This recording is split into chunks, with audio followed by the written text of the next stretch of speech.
Attention, cette émission est laissée à la discrétion de l'auditeur. Les propos et les opinions peuvent choquer. Oreilles sensibles s'abstenir. Richard Martineau. Un animateur pas comme les autres. Richard Martineau. Salut les amis. Hey, j'ai une question à poser aux gars qui nous écoutent, là.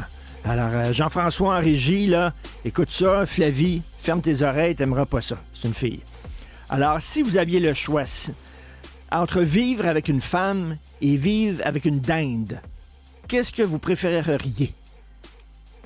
Pensez-y, là, quand tu vis avec une dinde, t'arrives à la maison, elle te parle pas de sa mère, elle te raconte pas sa journée, elle te dit pas quoi faire, elle te dit pas « Hey, t'es rendu à ton deuxième verre de vin, la dinde », puis, tu sais, elle t'écarte pas, te la paix.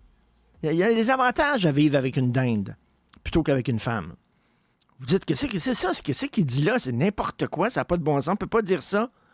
Savez-vous qu'il y a des vidéos qui circulent sur Internet, dans les médias sociaux, ou un peu partout à travers le monde, on demande à des femmes, est-ce que vous préféreriez marcher dans le bois avec un homme ou avec un ours?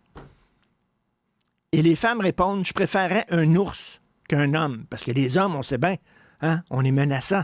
Nous autres, on se réveille le matin et on dit, on peut-tu crisser une volée à une femme quelque part? Là, on est tous de même. La masculinité toxique. Alors, Madeleine Côté-Pilote, dans le journal, ma collègue du journal, qui est assez dure sur les hommes, on va se le dire, là, hein, est assez dure sur les hommes. Voici ce qu'elle écrit dans sa chronique. Elle parle de ça, ces vidéos-là. Puis elle comprend les femmes qui répondent « Je préfère me promener dans le bois avec un ours plutôt qu'avec un homme ». Elle dit « Des femmes soulignent le fait qu'un ours ne pourrait pas vraiment les violer ou les kidnapper, par exemple. Mais un ours pourrait les tuer. Oui, tout comme un homme pourrait le faire aussi. » Ben oui, hein? Un ours, ça peut manger le monde. Ce discours-là, anti-homme, oui, il y a des hommes violents. Oui, il y a des hommes toxiques. Savez-vous, c'est quoi la différence entre les et des? Des, c'est un article indéfini. Les, c'est un article défini. OK? Si je disais, mettons, les musulmans sont radicaux, vous diriez, hey, wow, pas d'amalgame. Mais si je disais, des musulmans sont radicaux, ah, pas la même chose. Pas la même chose. Alors, tu sais, dire les hommes sont dangereux et constituent un danger, ça m'énerve. C'est un discours qui est épouvantable, je trouve. C'est exactement comme je disais, hey, est-ce que vous préfériez, mais on va partir, là, on va partir une vidéo, là, on va partout dans tous les pays, là, hey, tu préfères-tu vivre avec une femme ou vivre avec une dinde? Les gens diraient c'est épouvantable. Alors, tu sais, les hommes, si je disais les noirs, les musulmans, les gays, les arabes, les gens diraient ça n'a pas de bon sens. Des hommes. C'est parce que ce discours-là anti-homme qu'on entend tout le temps, là, qui est répété, là, c'est qu'à un moment donné, ça crée un retour du balancier, puis ça crée, des masculinistes complètement débiles. Il y a 2 semaines, Sophie, dans son émission ici à Cube, elle avait reçu 2 masculinistes qui disaient à la place des femmes, c'est à la maison, puis il faut que ça fasse la popote, etc., puis pas au travail, puis toute l'affaire. Là, bon. Je veux dire, le wokisme, ça crée le trumpisme. Et des discours comme ça, anti-hommes, ben ça crée des masculinistes. Les 2 extrêmes se valent l'une l'autre. En tout cas, je trouve ça quand même hallucinant que ce genre de discours-là circule. Alors, vous avez vu ça, l'anglais qui est partout dans des écoles au Québec. Alors, les jeunes qui préfèrent parler anglais entre eux parce que c'est cool. Et là, il y a un texte dans le journal. En fait, c'est un gros dossier dans le journal de Daphné Dion-Vien qui suit beaucoup le milieu de l'éducation pour le journal. Et elle dit, il y a des jeunes, elle interviewe des jeunes, puis elle dit, moi, mais c'est plus facile, l'anglais. Tu sais, c'est moins dur, tu sais. T'as pas de conjugaison à faire, regardez ça. Pour d'autres, il est tout simplement plus facile de parler anglais parce qu'il y a moins d'accords avec les adjectifs et de conjugaison à faire. Un avis partagé par des élèves.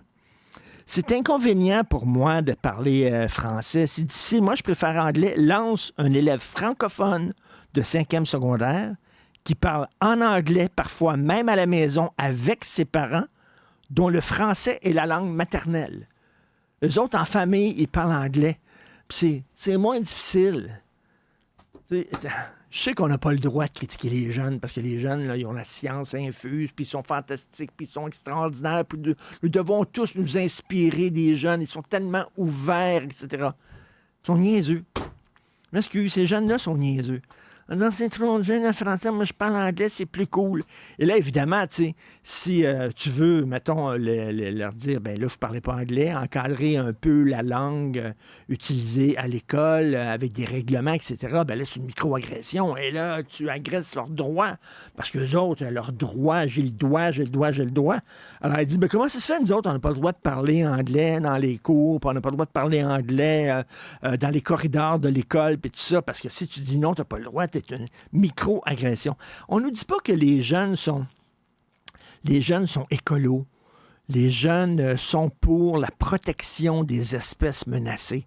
Très important, ça, la rainette rayée, ou, il faut protéger toutes les espèces menacées. Ben, les francophones, au Canada, puis en Amérique du Nord, ben, c'est comme une culture menacée. C'est drôle, eux autres, la langue des autres, c'est important.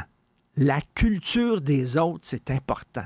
Il faut protéger la religion, la culture, l'identité de plein de groupes, de plein de minorités. C'est important, il faut les respecter surtout. Et si toi, à un moment donné, tu te lèves, puis tu es un homme, puis tu dis « je me sens dans une femme », il faut te respecter tel quel. Oh oui, c'est très important. Mais une langue, la langue française, que les francophones veulent survivre au Québec. Ah non, ça c'est facho. Ça c'est écœurant. Ils sont tellement fatigants, eux autres, avec leur identité, puis avec leur langue, puis tout ça. C'est facho, ça. C'est d'extrême droite, tout ça. C'est drôle. Quand ce sont les autres groupes qui, eux autres, revendiquent leur identité et un respect pour leur identité, ça c'est correct, c'est super, c'est le vivre ensemble. Vraiment, on n'ira pas loin avec ça. Et là, des fois, j'entends là, des souverainistes là, qui tentent de dire, nous autres, on est pépé, les autres sont pas pépés, qui essaient d'avoir là, des lunettes roses, puis qui disent, non, on va l'avoir, les jeunes sont avec nous, puis quand je dis ça, les jeunes, ça les intéresse pas, la souveraineté. Non, Richard, c'est faux. Hey, sortez de votre bulle, là. Arrêtez de vous parler entre vous, là. Regardez, ça, c'est les chiffres. C'est un sondage qui a été publié dans l'actualité. En 2002, la proportion de jeunes de 18 à 34 ans qui se disaient souverainistes était de 25 %. En 2023, cette proportion-là est à 12 %. En 2002, la proportion de jeunes de 18 à 34 ans qui se disaient fédéralistes était de 9 %. En 2023, elle est de 24 %. Ils sont pas là. Les jeunes sont pas là. Et ça va être le gros défi de Paul Saint-Pierre Plamondon. C'est arrêtez de me dire non, les jeunes sont sur... C'est faux. C'est faux. Vous avez la tête dans le sable. C'est faux. Les chiffres le démontrent. Il y a des jeunes, là, encore l'épidée, il y a des jeunes, il y a une couple de jeunes. Oui, j'en connais, j'en fréquente, puis qui sont souverains. Mais en gros, là, ils sont pas là. Ils sont pour la Terre, d'ailleurs, c'est le jour de la Terre aujourd'hui. Ils sont pour l'environnement, la Terre, le multiculturalisme, le respect des différences, le respect des minorités, de toutes les minorités, sauf la minorité francophone en Amérique. Ceux autres sont fatigants. Ça n'a pas de maudit bon sens. On regarde les chiffres, là.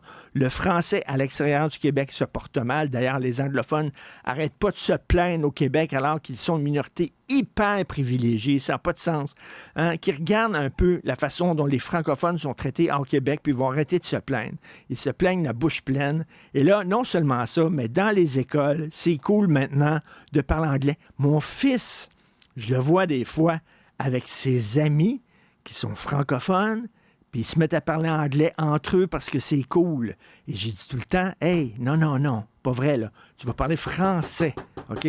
À la maison, tu vas parler français, je le vois avec ses amis. Ouais, mais c'est cool, tout ça. C'est comme, ben voilà, c'est un mouvement de fond. Puis dans les écoles, ben, qu'est-ce que vous voulez dans les écoles? C'est de plus en plus multiculturel. On fait venir des gens qui ne maîtrisent pas beaucoup le français. Et là, on dit, oui, mais pour s'entendre entre nous dans la cour d'école, ben, on va utiliser l'anglais parce que tout le monde a un peu une connaissance de l'anglais, tous ces groupes-là. Donc, ben, ça devient la langue commune, l'anglais, et ce n'est plus le français, la langue commune. Moi, je trouve ça assez